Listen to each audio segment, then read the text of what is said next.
This is the Star News Brief. I'm Susan Kiprano. Are you occupying land previously owned by the government? You have every reason to worry, even if you acquired it legitimately. The government is first going after its 800 parcels of land which is in private hands in Nairobi, with plans unveiled to undertake the review countrywide. A multi-agency team comprising the Ethics and Anti-Corruption Commission, the Directorate of Criminal Investigations and Lands Ministry lawyers are reviewing the records. The government has documented 1,500 parcels with a view of restoring all grabbed government lands as well as those sold to innocent buyers. Lands CS Farida Karane told the Star the team is interrogating how the parcels changed hands and how to revert them to the public.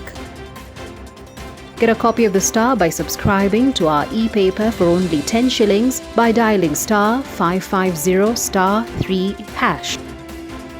As top presidential contenders get embroiled in party wrangles or still crafting alliances, Deputy President William Ruto seems to be making huge strides in his quest for the country's top seat. He's made these advances in spite of President Uhuru Kenyatta and ODM leader Raila Odinga's ruthless efforts to diminish him, reduce his powers and purge his troops from positions of authority and influence. DP Ruto has also defied the political calm caused by COVID-19 restrictions to strategize and stay ahead of the 2022 race. Already, the DP is executing strategies to win over voters. His target is ordinary men and women, the go-getters, the self-starter, otherwise known as hustlers.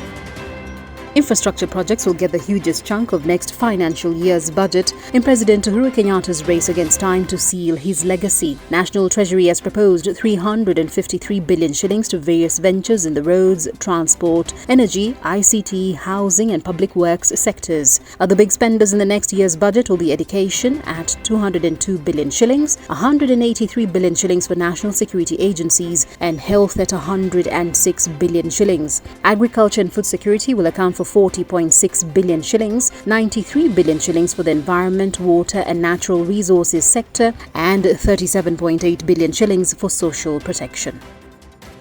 The estate of the late Nicholas Biwott will have to part with over 5 million shillings as compensation to 26 people he illegally and forcefully evicted from a prime parcel of land in Trans Nzoia County during the Moi regime. Kitale Judge Mwangi Njoroge said the 26 were wrongfully evicted from the land and their properties illegally demolished by Biwott and his company, Kapsitwet River Estate Limited, in collusion with the IG of Police, the DPP and the AG. Biwott will now have to pay each of the 26 300,000 shillings and pay an extra 200,000 shillings as an award for causing their unlawful arrest and prosecution over the said parcel of land.